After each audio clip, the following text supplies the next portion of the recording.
بتعتبر الهواتف النقالة من أكثر وسائل التواصل استعمالاً ورواجاً، ولكن بدنا ننتبه أنه هالتكنولوجيا ما بدها تكون هي وسيلة إزعاج، بل هي وسيلة اتصال.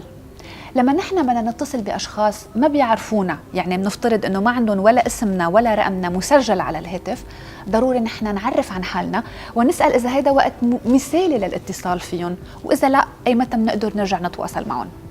ولما نحن عم نتصل بأشخاص أصحابنا أو عائلتنا وبنعرف إنه رقمنا رح يبين عندهم، كمان ضروري نسألهم إذا هيدا وقت مثالي للاتصال فيهم. يمكن هن بدوام العمل، يمكن هن باجتماع ما بيقدروا يتواصلوا معنا صح، فنحن نتفادى هالإزعاج وبنتصل فيهم بوقت لاحق.